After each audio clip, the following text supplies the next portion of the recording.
Hi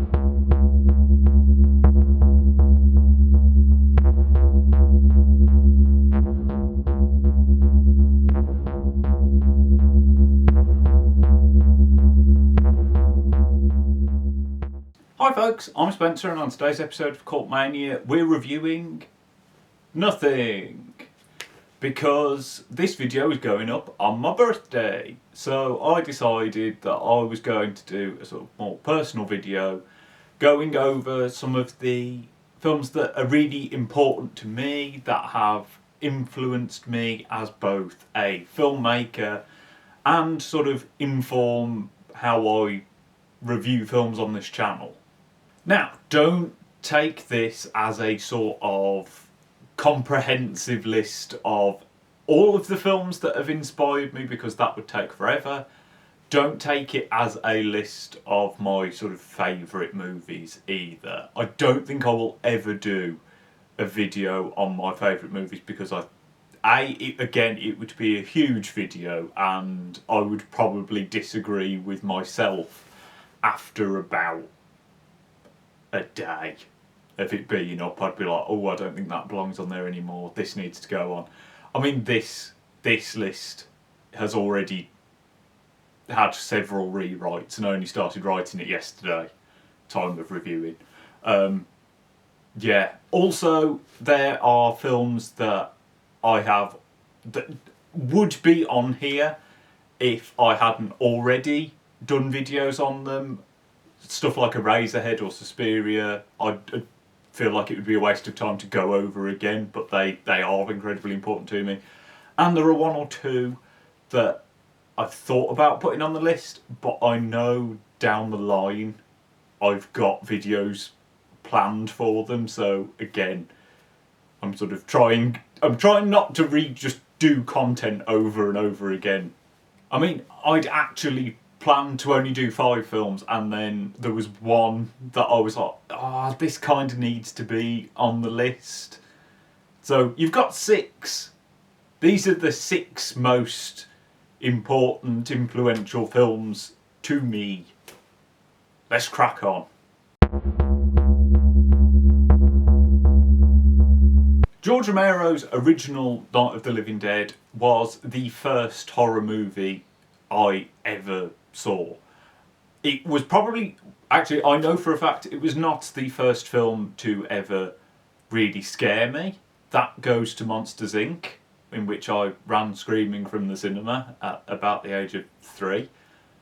And actually, I don't really remember being that scared by Night of the Living Dead. But I think A, that's because I was trying to be really brave and being like, I can watch horror films. I was about 10. And B, I was just sort of so engrossed in it and excited and interested and all other words that mean that same thing.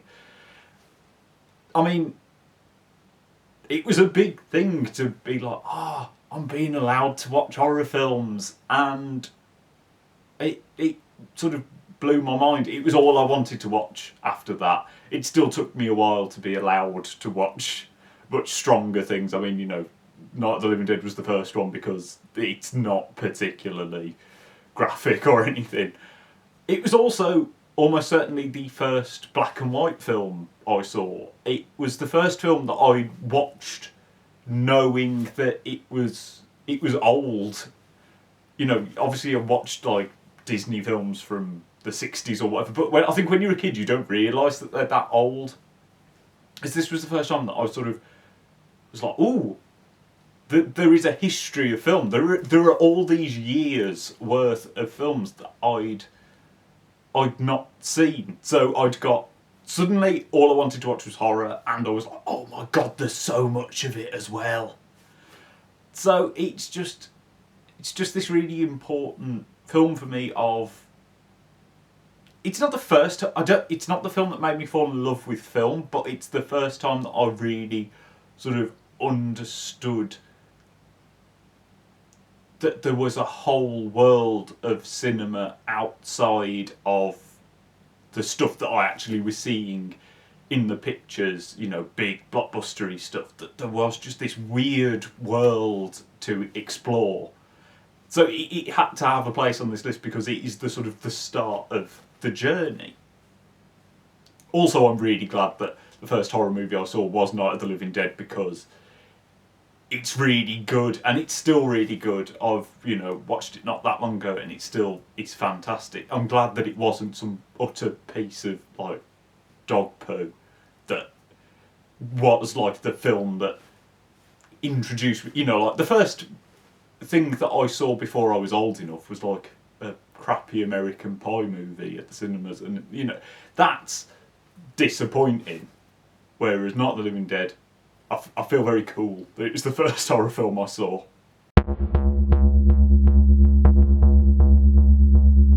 Now, Sinister is a bit of an odd film to be on this list. I mean, I do like it very much, and I do think it's one of the better sort of 2010 sort of spooky house horror movies, Blumhouse horror movies. But it's on the list here because it was the first horror movie I saw in a cinema. Me and a couple of my mates went along, mainly just because we were like, oh, that looks sort of quite creepy, that'll be fun. I don't think we were old enough. I think we sort of snuck in, although that might not be accurate. But it, more than just being the first horror film that I saw on a big screen with big sound, it was the first horror movie, the first time I'd really had it with a film, that I got the sense of an audience reaction. I watched, you know, I saw people screaming and throwing popcorn around, and I mean, I will never ever forget that someone had paid for a ticket to see Sinister with a group of friends, and the trailer for, I think it was Paranormal Activity 4 came on. He screamed, left, and never came back. One of his, you know, 5 minutes later, probably just as the film was starting, I remember one of his friends getting up and going to find him, and neither of them ever came back. And I'm always just like... Before then, I think I was only ever really interested in how I responded to films. And I think seeing Sinister in a cinema and seeing that big reaction that it got, that altered how I perceive film from now on. You know, when I'm making films, I'm thinking, oh, I really hope that an audience has a response like that. When I'm reviewing them on here, I'm trying to think, are people going to react in the same way that I do to this film? So basically, every time I do a review on this channel and it ends with me going, if you like this, you'll probably enjoy this film. Somewhere in the back of my mind, I'm thinking about an entire cinema, me included, absolutely pooing themselves at the lawnmower scene in Sinister. Yay!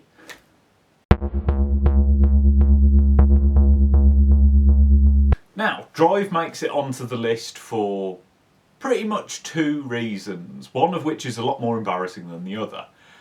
The embarrassing reason is that I was so obsessed with this film and I just wanted to be as cool as Ryan Gosling in this film. You know, I desperately wanted one of those, you know, the replica Scorpion jackets, and I mean, I am so glad that I never bought one, because I would have looked an absolute knob if I had. But, you know, I was like, and the driving gloves are so cool. I mean, I recently got my first car, and there was a genuine part of me that was like, I'm going to get driving gloves so I can be... It's still there. It's still there in my head. But more than that, the film's on the list because, you know, it was one of the first films that I remember watching over and over and over again, picking it apart, trying to analyse it, trying to understand why things were happening. It was the first soundtrack that I bought. I bought it on CD. It was the first, I'm pretty sure it's the first record like vinyl record I ever bought was the Drive soundtrack, and I still listen to it all the time. It's a fantastic film. It's also the first film I ever lent to a friend. I went, "Oh, you've got to watch this." So, in a weird way, you can sort of, I mean, that's what I do now on this channel. It's I wouldn't. Drive was the first thing I recommended, so it, I kind of wouldn't be doing this channel if I hadn't recommended that film, because it's what I'm doing now. It's weird, but I guess I'm still recommending Drive to people.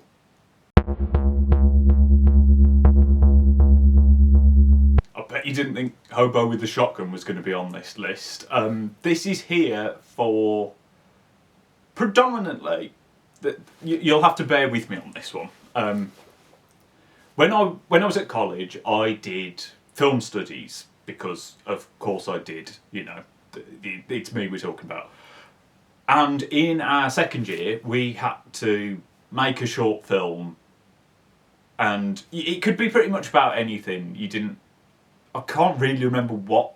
There must have been a brief. I think you just had to be able to explain where your influences came from and why you made the decisions you did. And me and one of my friends, we were the only people that teamed up. We decided we were going to do a sort of grindhouse exploitation film. And although sort of Planet Terror was the big one, I think we both watched it together. We watched Hobo with the Shotgun, and it was the film that we sort of picked and went, okay, well, our thing will be that we will sort of make our own very shit version of Hobo with the Shotgun. So it's got this lovely weird place of being, I'd made a 2-minute short film the year before, but it influenced the first proper short film I ever made. And whilst, it's not a very good short film by any stretch of the imagination, it's one of the things I'm most proud of, because we poured our heart and soul into doing it. We were the only group that made something that was twice as long as it was supposed to be, and I think that was with me editing it down. We made this huge sprawling film with awful special effects. We were the only people that made a film in which a bloke in a gas mask cuts off a Scottish man's head and then throws it at a gang led by a Nazi. But I think, without Hobo with the Shotgun, there are some visual references in it, but it was just, we wanted to sort of encapture we're making this film, we don't care what you think about it aspects that Hobo with the Shotgun had. It had visual throwbacks. We had a very synth score. We used, actually, this is going up not long after I reviewed The Guest. I borrowed quite a bit of the soundtrack from The Guest and from stuff like Hotline Miami. It was all very influenced by, the soundtrack in that film, the look of that film, and I still watch The Finisher, was what it was called. I still watch that every now and again, and it's hilarious. I love it. I tell you what, I might do a commentary of it, just for shits and giggles. But no, without Hobo with a Shotgun, I wouldn't have made one of the films that I'm most proud of. Now, these last two movies were things that I saw whilst at uni, and they are predominantly sort of things that have influenced how I make films, but they do also play a part in how I'm, critiquing films. So, crack on. Lynn Ramsey's You Were Never Really Here really changed how I think about narrative in film. If anyone knows the Jonathan Ames book that You Were Never Really Here is based on, you will know that it is about that thick. It is incredibly lean. And somehow Lynn Ramsay managed to take that book that is tiny, add stuff to it, and yet make a film that feels even more sort of sleek and slimmed down and lean. It is the perfect masterclass in how to tell a deep story with proper character and backstory and an intriguing plot in the most efficient way possible. I know Lynn Ramsay has said that when they were filming it, they were like, how can we do this scene in one take, in 2 takes, in as few setups as possible. And it just, I've been, when I write big. I write far more than is necessary. The first script for a feature I ever wrote was about 200 pages. It was ridiculous. Dialogue went on for page after page after page. And, now when I write, I'm always like, how Lynn Ramsay-ified can I make this script? But it also means when I'm reviewing things on this channel, I'm always in the back of my mind, I'm like, it makes, having an understanding of that makes me just think, okay, was that necessary in this film? Could you get rid of that? It just changed so much how I think about narrative. I know I'm rambling. I'm doing the most You Were Never Really Here thing of just going off on tangents. It just completely... It is one of those that I just remember... It completely changed how I think about cinema. So it needed to get a mention.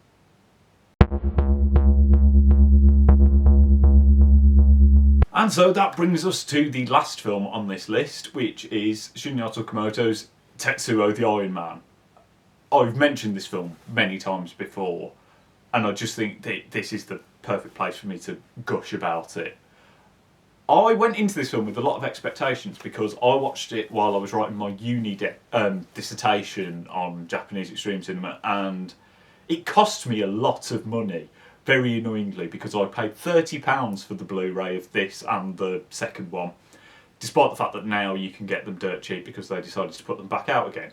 Annoying. Anyway, so I'd read so much stuff about how exciting and how out there the film was, and despite that, I went in, watched it, and for the 70 minutes or whatever it runs for, just did this face. It genuinely blew my mind. I don't think I'd ever seen a film that used the form of cinema in quite the way that Tetsuo does. That the kinetic editing, the way the cinematography works, the mix of animation, that high contrast, black and white.